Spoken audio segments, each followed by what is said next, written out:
رات کے کسی پہر اس کی آنکھ کھلی، سر درد سے پھٹ رہا تھا، یوں معلوم ہو رہا تھا جیسے کسی نے سر پر ہتھوڑے مارے ہوں۔ اس نے بیٹھنے کی کوشش کی مگر ہمت نہیں ہو رہی تھی۔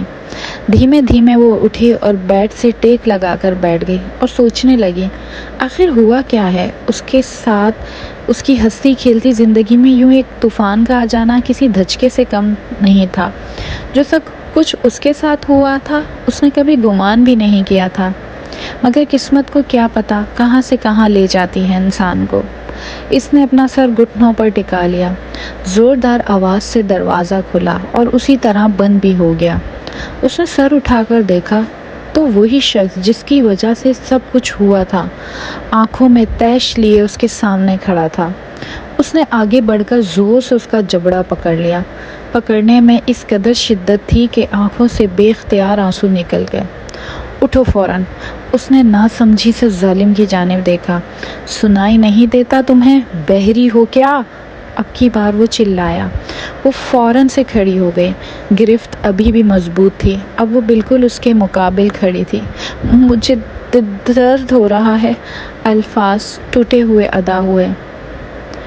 ہاں درد؟ بی بی ابھی سے ہی تمہارا یہ حال ہے تو آگے کیا ہوگا؟ تنزیہ کہا گیا اور ایک جھٹکے سے اس کا چہرہ چھوڑا۔ نکل جاؤ کمرے سے باہر، بغیر اس کی طرف دیکھے کہا گیا۔ لیکن میں کہاں جاؤں؟ باہر بہت اندھیرا ہے۔ ضبط کی انتہا تھی، آنکھیں نم تھیں، لیکن اس ظالم کو اس معصوم سی گڑیا پر بالکل ترس نہ آیا۔ آئی ڈونٹ کیئر، جہاں مرضی جاؤ، لیکن مجھے تمہاری شکل نہ نظر آئے، بے رخی سے کہا گیا۔ یہی سب کرنا تھا تو نکاح کیوں کیا؟ کیوں میری ہنستی کھیلتی خوشباش زندگی کو جہنم بنا ڈالا؟ اسی آگ میں جھلسنا تھا تو ایسے ہی جان لے لیتے۔ نہ لڑکی نہ، ایسے کیسے میں تمہیں مرنے دے سکتا؟ ویسے تم اس قدر بزدل ہوگی مجھے اندازہ نہیں تھا۔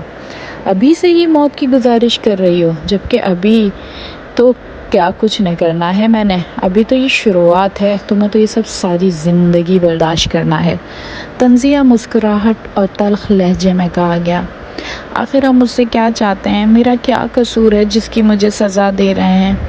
ویسے تو میرے تم پر بہت حساب بنتے ہیں، مگر میں صرف تمہیں اس قدر اذیت دینا چاہتا ہوں کہ تم اپنی موت کی بھیک مانگو، لیکن یقین مانو تب بھی میں تمہیں نہیں بخشوں گا۔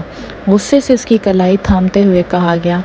ہاتھ میں پہنی کانچ کی چوڑیاں اپنے نشان چھوڑ گئیں، جبکہ سامنے کھڑے وجود نے بے یقینی سے اس کی جانب دیکھا، لیکن اس کی خون بہنے سے اسے رتی برابر بھی فرق نہ پڑا۔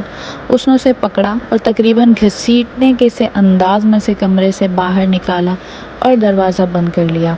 پورے گھر میں اندھیرا چھایا ہوا تھا، اندھیرے سے آگے ہی اس کی جان نکلتی ہے۔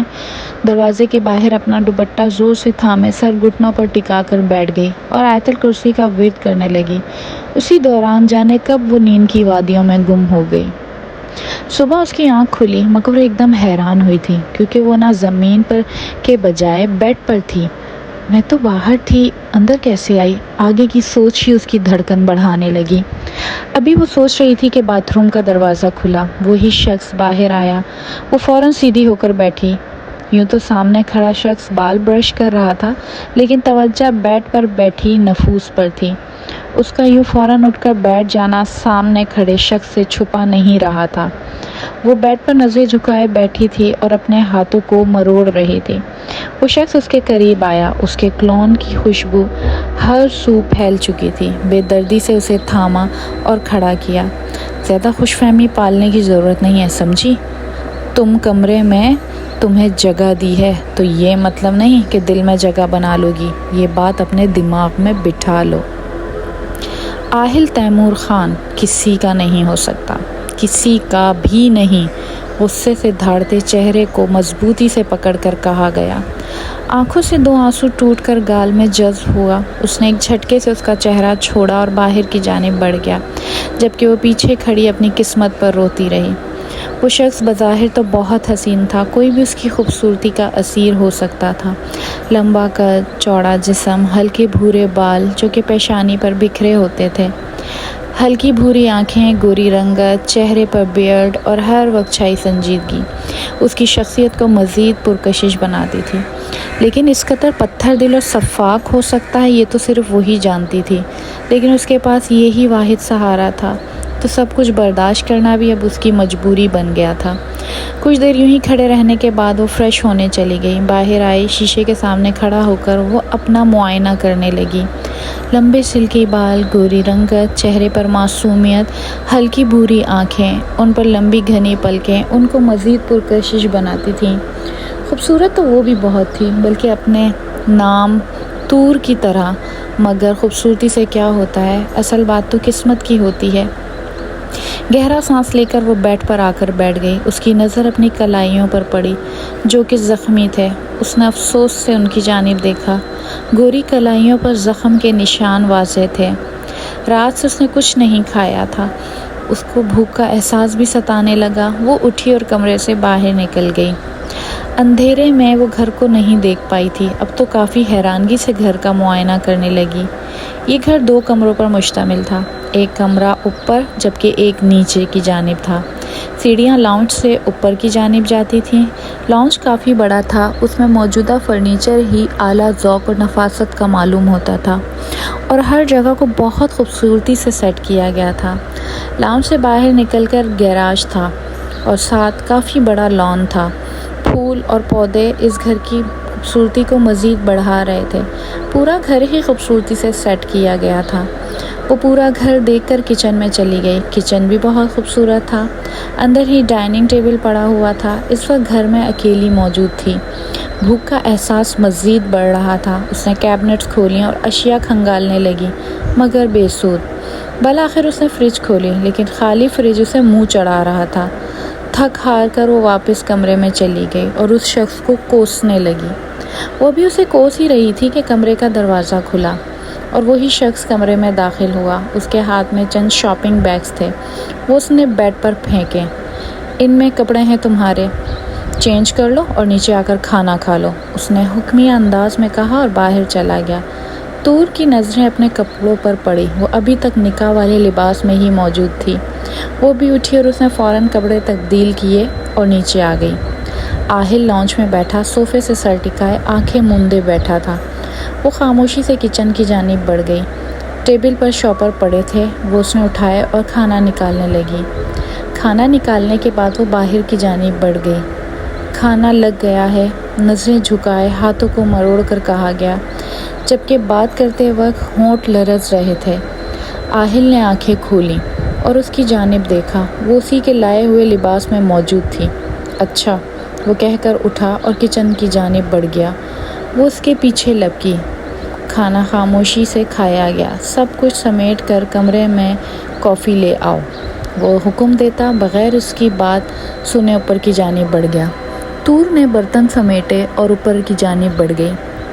کمرے کا دروازہ کھولا تو سامنے آہل کنگ سائیڈ بیڈ پر لیٹا ہوا تھا۔ طور دروازے کے پاس کھڑی تھی اور الفاظ جمع کرنے لگی کہ کیسے مخاطب کرے۔ کیا ہوا، کچھ کہنا ہے؟ وہ جب سے یہاں سے آئی تھی پہلی بار آہل نے اسے نرم لہجے میں مخاطب کیا۔ وہ ابھی اس نے یہی کہا تھا کہ وہ اس کے مقابل کھڑا ہو گیا۔ طور اس کی اس حرکت پر کانپ اٹھی۔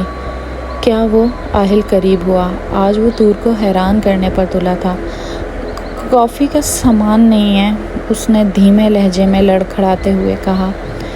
اس نے بے اختیار اسے اپنے قریب کیا اور پیشانی پر محبت کی مہر ثبت کی اور باہر چلا گیا، لیکن اپنے پیچھے کھڑی شخصیت کو حیران چھوڑ گیا۔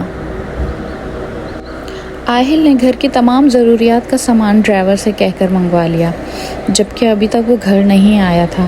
طور کافی بنا کر کمرے کی جانب بڑھ گئی۔ کمرے میں موجود ٹیبل پر کافی رکھی اور بیڈ پر بیٹھ گئی۔ وہ کچھ دیر پہلے والے واقعہ یاد کرنے لگی۔ بے اختیار اپنا ہاتھ اپنی پیشانی پر رکھا، جیسے اب بھی اس کے ہونٹ اپنی پیشانی پر محسوس کر رہی ہو۔ وہ اپنے ہی خیالوں میں بیٹھی تھی۔ اسے معلوم ہی نہ ہوا کب آہل آیا اور اس کے سامنے کھڑا ہوا تھا۔ اس کی یہ حرکت دیکھ چکا تھا۔ اپنے اوپر نظروں کی تپش محسوس کر کے اس نے نظر اٹھائی تو وہ ظالم سامنے کھڑا تھا۔ وہ فوراً کھڑی ہوئی۔ آپ کب آئے؟ اس نے جھجکتے ہوئے سوال کیا۔ جب تم سوچوں میں گم تھی، طنز کیا گیا تھا۔ تور ایک دم شرمندہ ہوئی۔ وہ وہاں سے گزرنے لگی تھی جب اس نے اس کی کلائی تھام لی۔ وہ جھٹکے سے پیچھے ہوئی۔ اس سے پہلے کہ وہ اس کے چوڑے سینے سے ٹکراتی، فوراً سنبھلی۔ کوئی غلط بات سمجھنے کی ضرورت نہیں ہے۔ جو کچھ بھی ہوا وہ سب بس ایک مجبوری تھی، سمجھی تم؟ گرفت مضبوط ہوئی۔ تور نے آنکھیں میچ لیں۔ اس کی ایک سسکی نکلی۔ آہل نے اسے دیکھا اور پھر اس کی کلائی کو، جہاں پر چوڑیاں ٹوٹنے کے نشان تھے۔ اس نے فوراً اس کی کلائی چھوڑ دی اور ڈریسنگ کی طرف بڑھا۔ کچھ ہی سیکنڈز میں وہ باہر آیا تھا، لیکن اس کے ہاتھ میں فرسٹ ایڈ باکس تھا۔ تور ابھی بھی ویسی ہی وہاں کھڑی تھی۔ آہل نے اسے شانوں سے تھاما اور بیڈ پر بٹھایا، خود پنجوں کے بل زمین پر بیٹھ گیا۔ آرام سے اس کی کلائی تھامی اور آئنٹمنٹ لگانے لگا۔ یہ سب اس نے بہت نرمی سے کیا تھا، جیسے کوئی نازک چیز ہو۔ تور اس دھوپ چھاؤں سے شخص کو دیکھ رہی تھی۔ پہلے خود ہی زخم دیتا ہے، پھر خود ہی مرہم کرتا ہے، تور نے سوچا۔ آہل اس کی نظریں اپنے پر محسوس کر سکتا تھا۔ تمام کارروائی کے بعد وہ خاموش سے اٹھا، ہاتھ دھوئے، کافی کا مگ تھاما اور کمرے سے نکل گیا، جبکہ تور اسی جگہ کو تکتی رہی جہاں پر وہ چند پل پہلے بیٹھا ہوا تھا۔